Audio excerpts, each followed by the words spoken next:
I'm Michael, this is Life, Love and the Pursuit of Real Estate. Welcome back, thanks for watching, thanks for your comments, thanks for your subscriptions. If you like what you see and hear, get your friends to subscribe. Subscription is free and I welcome all the feedback that you can give me.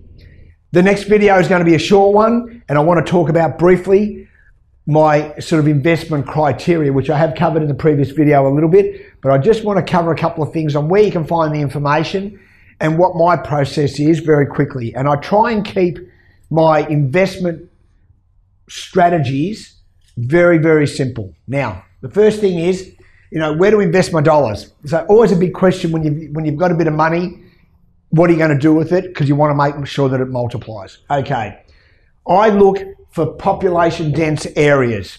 If we've got a lot of migration, as we do have in this country right now in Australia, and especially in Victoria, which has got the highest population growth in the country and has done for a few years, where are the people moving to? That would be the first thing that I'd think of, right? Now, infrastructure spending.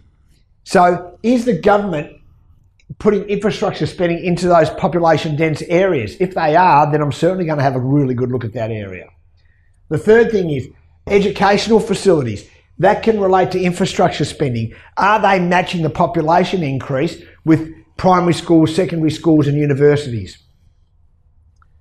Transport. And what I call them transport savvy areas where the road and rail are very, very fluent. They run well and they move quickly. And as you know, we're having a big upgrade in the rail here in Victoria, and there's been some angst about, raising the rail lines and all that sort of stuff. I've got to tell you, it shaved a lot of time off the roads here in Melbourne, just getting from A to B. So I look at those sort of things and say, is that area transport savvy? Next, employment growth areas. There are some suburbs that are very, very heavily laden with employment facilities. And let me explain to you that up in the southeast here, we have Dandenong, and in the west, we have Sunshine. They're full of government departments. They are full of infrastructure spending in relation to employment growth opportunities, manufacturing, etc. Now, here in Victoria, our GDP used to be less than 4% related to manufacturing. That's increasing. The government is spending more money on trying to get manufacturing back here into this state.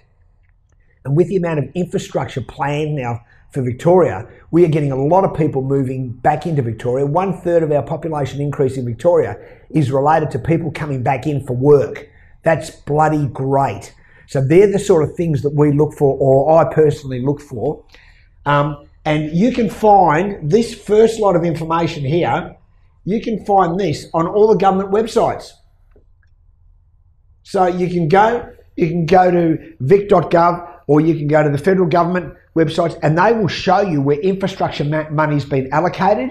They can show you roughly when they think it's going to start. Now, most of those times always get blown out, but they are getting better at this sort of stuff, and the information is readily available. So you can sit at your computer for half an hour and know exactly what I know in the same amount of time and read the same material that I read.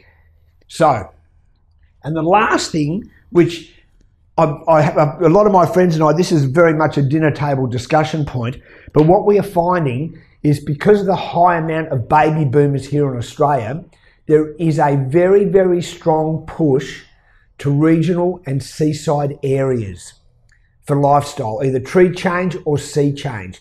And what we're actually finding is that even though there's been a slight market correction here, we're finding that the seaside suburbs, especially in Victoria, are actually still increasing year on year in price. And that's because more people are going in. And we are seeing now a lifestyle change, a mentality change in relation to living in those areas, because all the infrastructure is better in those areas than it used to be. But people are now going for a lifestyle change. And what's happening is we're getting those seaside suburbs, especially here in Victoria, are increasing in population. So then that's increasing the need for supermarkets. There's more employment opportunities. So that's actually attracting a lot of younger people down into those areas as well. And the amount of young people leaving regional areas has actually dropped compared to the last 10 years. So people are staying there because the employment opportunities are growing. So if you're looking to invest, I'm saying that lifestyle properties give an opportunity that hasn't been available for about 10 years.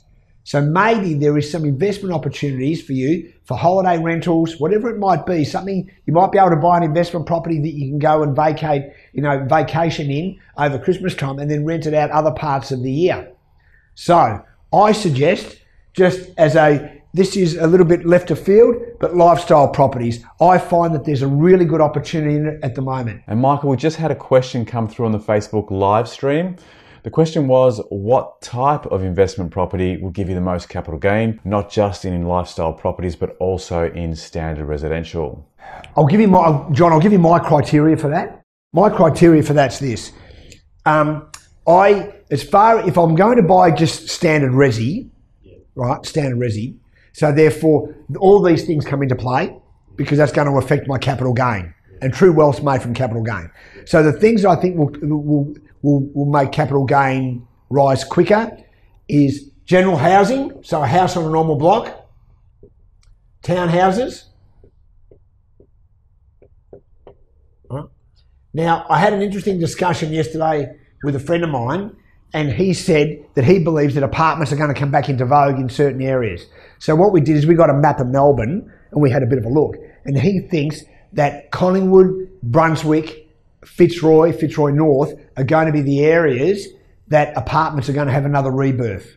Now, so, going in Docklands here in Melbourne and also Prahran have been basically inundated with apartments, and we've actually seen a slowing down of sales, and we've seen a drop in price. And that's not due to the economy or correction, that's just due to an overabundance of it. Yeah. That's the problem, right? So that's what I believe. But if I was going to invest, I'd either look for a house on a reasonable sized block that I could subdivide, right? Or I'd buy a townhouse. And with townhouses, it's important to note that if you're going to invest in townhouses, my opinion is don't buy a townhouse that's under about 100 square metres, 110 square metres, as far as investment buying goes. Because when you go to resell, you've got a wider market, and that's what it's about. So therefore, if you believe like I do, the capital gain is where you make wealth, right? You need to make sure that you've got more than one style of buyer to look at your asset when you go to sell it. Yeah, that's right. Does that answer that okay? Yeah, definitely. Yeah. Thanks for that. All right. All right, cool. Thanks very much. Thanks for listening. Stay great.